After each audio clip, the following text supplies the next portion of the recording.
Expose करूँगा, उन चीज़ों को डिस्प्ले किया जाएगा तो मुझे लगता है काफ़ी ज़्यादा लोगों के घर तबाह हो जाएंगे, काफ़ी मुलाजिम, मैं दावे से कह रहा हूँ, मैं ये आप चला के देख लें तो मुझे बाद में पूछ भी सकते हैं, मैं क्योंकि कुछ दिनों में डिस्क्लोज भी करूँगा। हर साल का आप अगर 60 लाख का प्लान लेके चलेंगे, क्योंकि हमें कभी 80 भी मिला है, 60 को आप मल्टीप्लाई करें 4 से, 6 इंटू 4 ये कुछ 2 करोड़ 40 लाख बनता है। तो आप मेरी पंचायत में 40 लाख का काम प्रूव नहीं कर सकते। यहाँ पे एक ऑर्डर जो डिस्ट्रिक्ट एडमिनिस्ट्रेशन देती है, वही ऑर्डर गुनहगारों को शील्ड कर रहा है, गलत काम को एक ऑर्डर शील्ड कर रहा है। तो अब देखें कहाँ से एम्पावर हुए, कैसी एम्पावरमेंट। एक साल का जो प्लान था पहले बिल्कुल ही बहुत ज़्यादा स्कैम्स हुए, खास करके SBM में, जिसका मेरे पास बड़े पुख्ता सबूत हैं।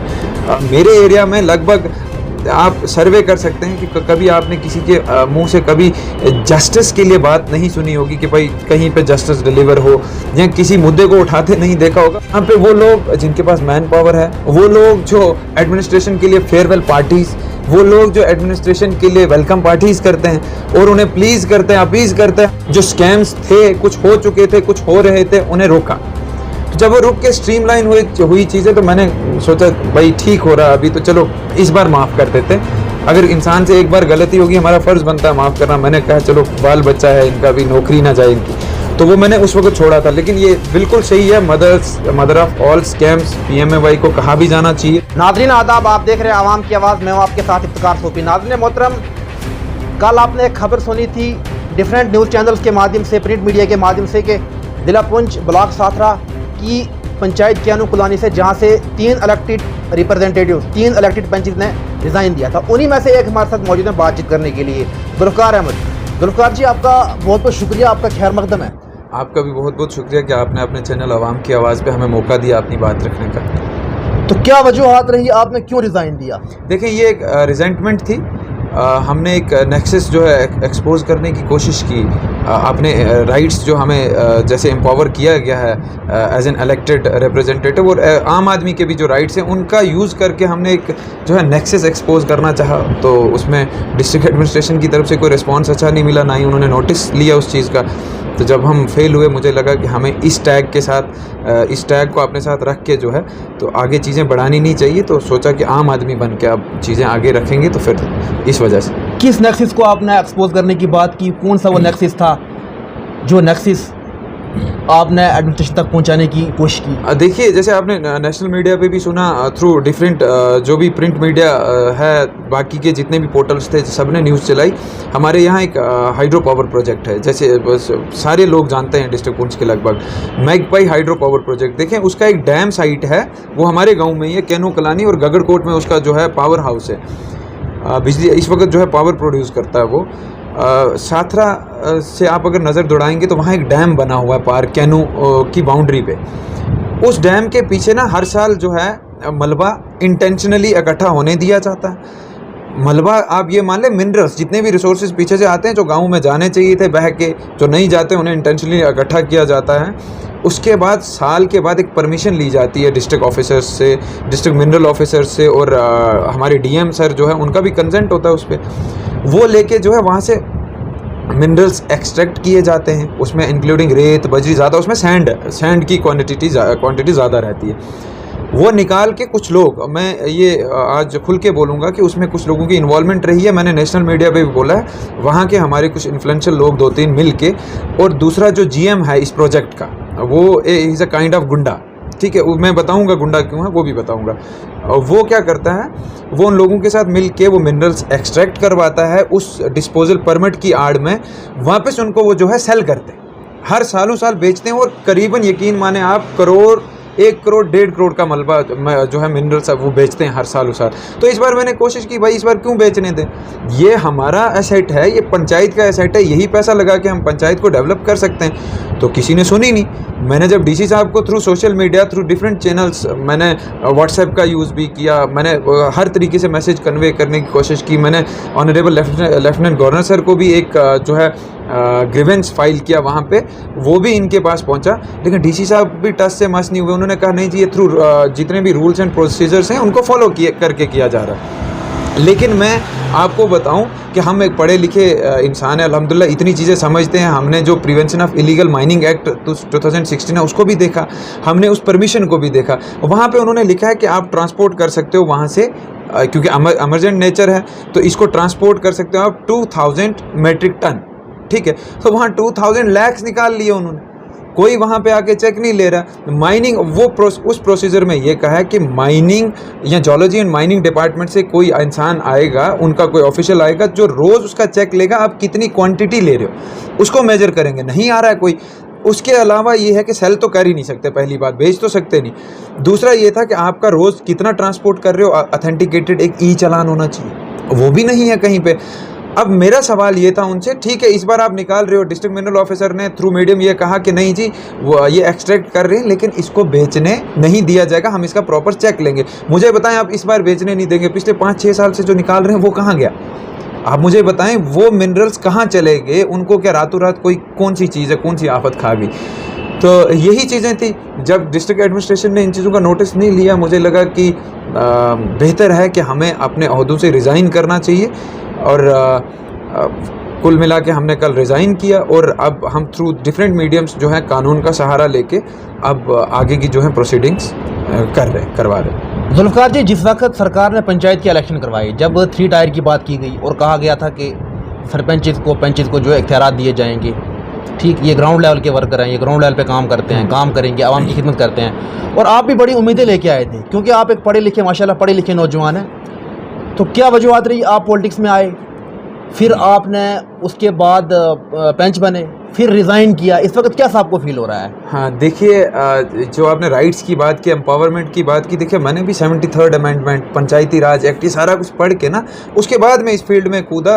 अब ओहदा छोटा है या बड़ा है, आपका ये एक इलेक्टेड होना बड़ी बात है। आप देखें एक MLA भी एक इलेक्टेड रिप्रेजेंटेटिव होता है, लोग चुनते हैं। पंच है वो भी लोगों की खिदमत करने के लिए आता है, उसे भी लोग चुनते हैं, सरपंच को भी चुनते हैं। मतलब ओहदा छोटा बड़ा नहीं है। अब हमने जो है फील्ड इसलिए चुना कि मुझे, हर इंसान में एक जज्बा होता है, मुझ में जज्बा था कि मैं सर्व कर सकूं सोसाइटी को, कि मुझे लगा कि मेरे एरिया में लगभग आप सर्वे कर सकते हैं कि कभी आपने किसी के मुंह से कभी जस्टिस के लिए बात नहीं सुनी होगी कि भाई कहीं पे जस्टिस डिलीवर हो, या किसी मुद्दे को उठाते नहीं देखा होगा। मैं पहले से ही बड़ा एक्टिव रहा हूँ through social media, activism university में भी रहा, एक्टिविज़म कॉलेज टाइम से रहा। मैंने ये कोशिश की कि मैं आगे हो सकता है मैं इस फील्ड में कुछ अच्छा कर सकूं। एम होता है हर इंसान का, ज़रूरी है। मेरे लिए पढ़ाई नौकरी नहीं थी, ठीक है। मैं अल्हम्दुलिल्लाह कश्मीर यूनिवर्सिटी से मास्टर्स किया मैंने, 2016-18 बैच का मैं मास्टर्स डिग्री की हुई है मैंने। तो उसके बाद मैं आया, मेरे घर वालों को भी इस चीज़ पे एतराज़ था कि तुम्हें हमने पढ़ाया है तो तुम इस फील्ड में मत जाओ, क्योंकि मैं अपनी फैमिली में पहला मैट्रिक हूँ, किया है मैंने, पहला आदमी हूँ। उसके बाद +2 पहला आदमी, ग्रेजुएट पहला हूँ मैं। उसके बाद मास्टर डिग्री मैंने पहले आदमी ने जो रेगुलर मास्टर डिग्री कहीं से की है। तो मैं इन उम्मीदों के साथ आया था कि मेरे लिए, मुझे लगा ये फील्ड अच्छा है, मैं इसमें कुछ कर सकता हूँ, मुझ में वो कैपेबिलिटी है।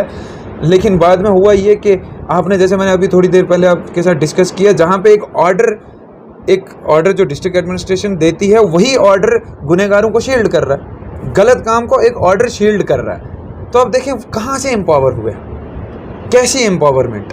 एक जहाँ पढ़े लिखे इंसान की कोई वैल्यू नहीं। ये बात भी मैं बताऊँ, एडमिनिस्ट्रेशन को भी वो लोग पसंद है जो अंगूठा छाप लोग हैं, जो उनकी हाँ में हाँ मिलाएं, जो यस मैन बने रहें। लेकिन मुझे मेरे एक प्रोफेसर ने एक बार कहा था कि एक बार हमारा 2 लोगों का, स्टूडेंट्स का झगड़ा हो गया हॉस्टल में।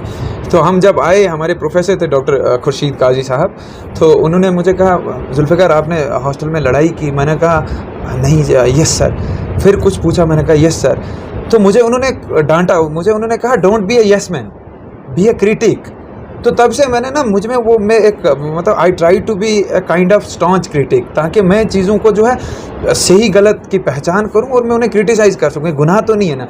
मैंने उन चीज़ों को इस तरीके से लिया, मैंने सही गलत की पहचान करके मैंने हमेशा कोशिश की कि मैं सही को सही कहूं, गलत को गलत कहूं। लेकिन यहाँ पे दौर जो है, यहाँ पे सुनवाई पावरफुल लोगों की होती है, क्योंकि हमारा हम्बल बैकग्राउंड है, हम हम्बल बैकग्राउंड से आते हैं, हम इन्फ्लुएंशियल नहीं है। यहाँ पे वो लोग जिनके पास मैन पावर है, वो लोग जो एडमिनिस्ट्रेशन के लिए फेयरवेल पार्टीज़, वो लोग जो एडमिनिस्ट्रेशन के लिए वेलकम पार्टीज़ करते हैं और उन्हें प्लीज़ करते हैं, अपीज़ करते हैं हमेशा। भाई एडमिनिस्ट्रेशन के लोग सारे जो काम अच्छा नहीं भी करता उन्हें भी खुश किया जाता है, जो अच्छा करता है उन्हें भी खुश किया जा रहा है। मैंने हमेशा ये कहा भाई काम अच्छा करते हैं तो अप्रिशिएट करो, लेकिन काम करने के तनख्वाह लेते हैं, उन्हें चुना गया इसी चीज़ के लिए। जुल्फ़िकार भाई, एक सवाल मैं आपसे और जानने की कोशिश करूँगा। जैसा कि एक ट्रेंड चल रहा था कि वहाँ के इलेक्टेड पंचेस ने इसीलिए रिज़ाइन किया क्योंकि शायद कहीं ना कहीं पे स्कैम्स बहुत थे।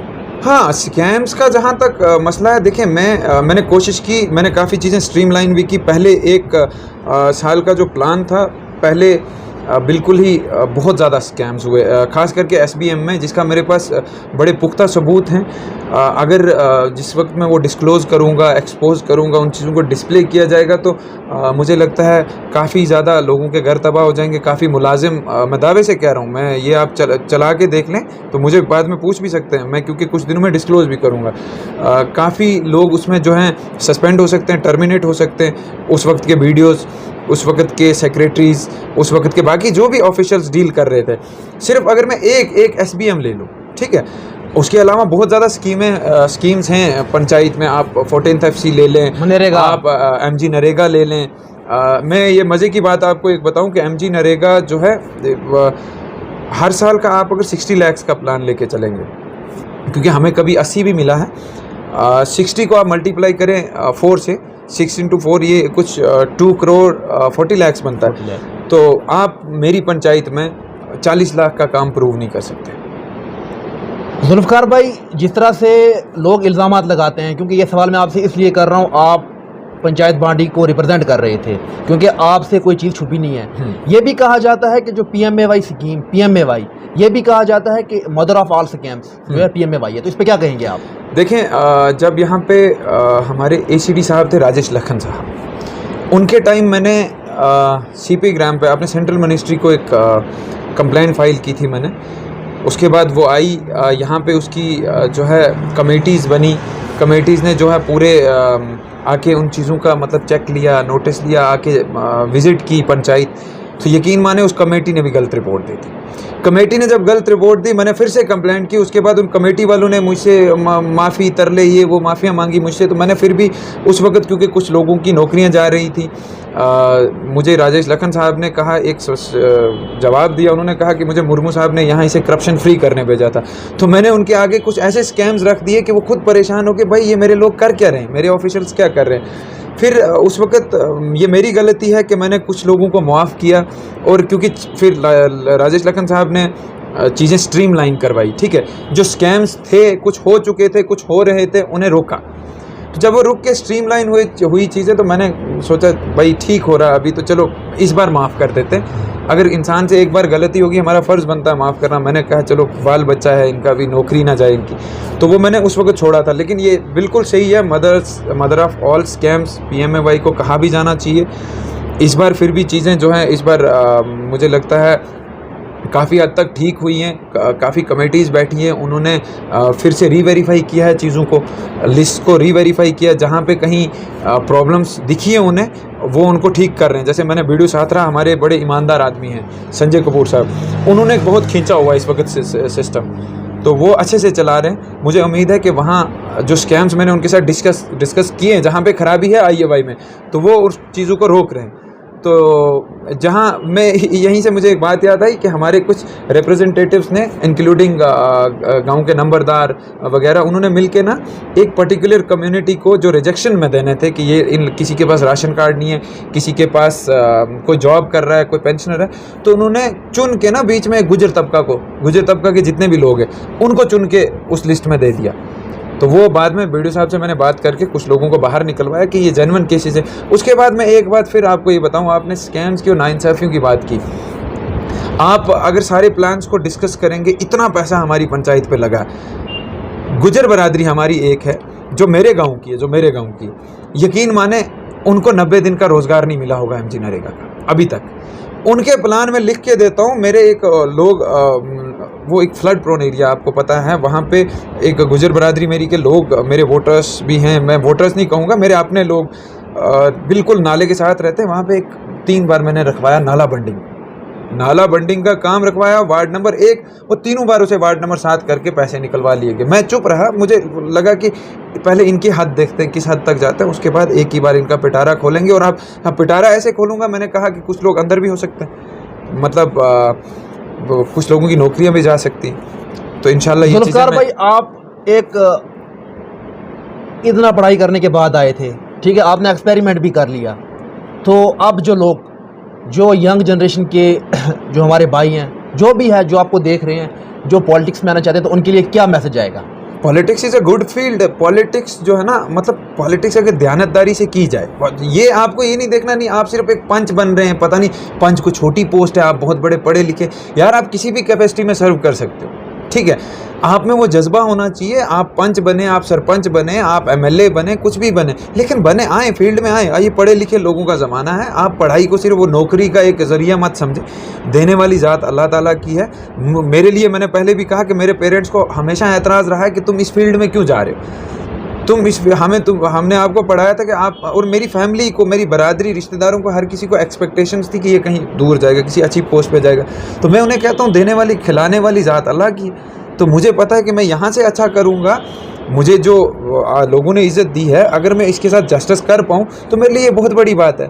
मैं रिवार्ड जो है वो अल्लाह की ज़ात से एक्सपेक्ट करता हूँ। तो चलिए, बहुत बहुत शुक्रिया। हमारे साथ बातचीत कर रहे थे जुल्फकार भाई, जो कि एक इलेक्टेड पंच थे, जिन्होंने कल ही रिज़ाइन किया है। आपकी क्या राय है इस इंटरव्यू के बारे में? कमेंट बॉक्स में ज़रूर बताइएगा। मज़ीद अपडेट्स के लिए आप देखते रहे आवाम की आवाज़। दीजिएगा मुझे इजाज़त। अल्लाह हाफ़िज़।